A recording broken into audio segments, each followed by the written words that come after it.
SBI mutual fund की तरफ से हमें एक नया इक्विटी म्यूचुअल फंड स्कीम का ऑफर देखने को मिलेगा जो कि इनोवेशन थीम बेस्ड है। और सेबी के गाइडलाइंस के हिसाब से इस कैटेगरी में अगर कंपनी को स्कीम लॉन्च करना है तो मिनिमम जो 80% पैसा है वो इस थीम के रिलेटेड जो कंपनीज है उनमें इन्वेस्ट करना होगा। 29 जुलाई से सब्सक्रिप्शन के लिए ओपन है, 12 अगस्त तक ओपन रहेगा। मिनिमम इन्वेस्टमेंट जो है 5000 रुपीज का है और एक ओपन एंडेड स्कीम है, मतलब इसमें कोई मैच्योरिटी डेट वगैरह नहीं है। और अलॉटमेंट के 1 साल के अंदर अगर आप रिडीम करते हो तो 1% एग्जिट फ्लोट है।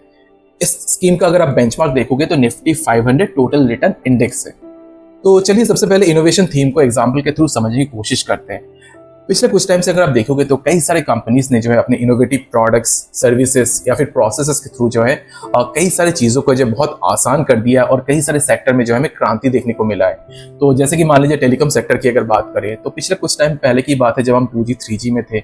लेकिन उसके बाद हमने देखा रिलायंस जियो ने जैसे ही 4G लॉन्च किया तो उससे जो है पूरे जो टेलीकॉम सेक्टर का या फिर जो उसके रिलेटेड जो भी डिफरेंट सेक्टर्स है उनमें जो एक हमें अच्छा खासा एक जो ट्रांसफॉर्मेशन देखने को मिला। और वही अगर फाइनेंशियल सर्विसेज सेक्टर की बात करें तो आज के टाइम में जब हम मार्केट में कुछ खरीदने जाते हैं तो यूपीआई यूज करके हम इजीली जो है पेमेंट वगैरह कर सकते हैं। और उसके अलावा ब्लॉकचेन हो गया, पेमेंट एग्रीगेटर हो गया, इनसे भी जो है इस सेक्टर को जो काफी एक बूस्ट मिला हुआ है। और वही अगर हम ऑटोमोबाइल सेक्टर को देखें तो ट्रेडिशनल व्हीकल्स के अलावा हमें जो है कई सारे इनोवेटिव व्हीकल्स जैसे कि इलेक्ट्रिक व्हीकल्स हो गया, सेल्फ ड्राइव कार्स हो गया, हाइब्रिड व्हीकल्स हो गया, ये सब देखने को मिल रहा है। और इसमें जो गवर्नमेंट के जो डिफरेंट स्कीम्स है जैसे पीएलआई हो गया या फिर फेम हो गया, इन सब से भी जो है इन इनोवेटिव प्रोडक्ट्स के जो डेवलपमेंट में जो है काफ़ी बूस्ट मिल रहा है।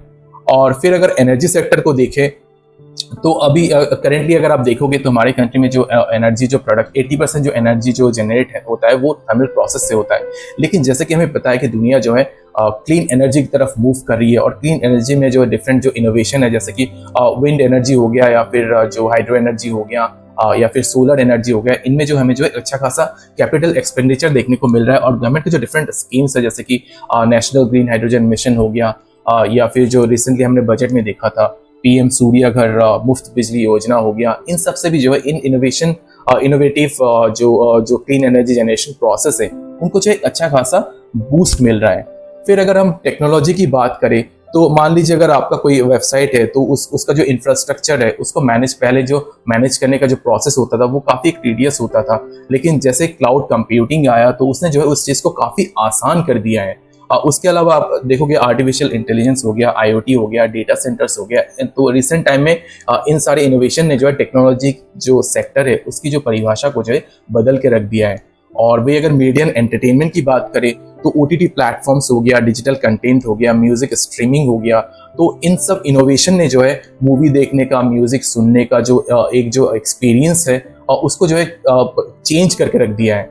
तो एसबीआई म्यूचुअल फंड क्या करेगी कि इस स्कीम के थ्रू जो है वैसे कंपनीज को ढूंढेगी जो कि ऑलरेडी तो मार्केट में एस्टेब्लिश्ड हो या फिर नए कंपनीज हो जो कि लेटेस्ट टेक्नोलॉजी यूज कर रही है अपने बिजनेस में, या फिर जो कंपनी जो है आरएनडी में काफी पैसा जो है आरएनडी में काफी एफर्ट दे रही है नए इनोवेटिव प्रोडक्ट्स, सर्विसेज या फिर जो प्रोसेसेस है उसको बिल्ड करने के लिए जो कि फ्यूचर में जो है कंपनी के लिए अच्छा खासा वैल्यू जनरेट करेगी। तो उस टाइप के स्टॉक्स को जो है बॉटम अप अप्रोच के थ्रू कंपनी आइडेंटिफाई करेगी और उनमें जो है पैसा इन्वेस्ट करेगी। और कंपनी जो है मैक्सिमम जो 35 to 40 जो है कंपनीज को जो अपने पोर्टफोलियो में रखेगी।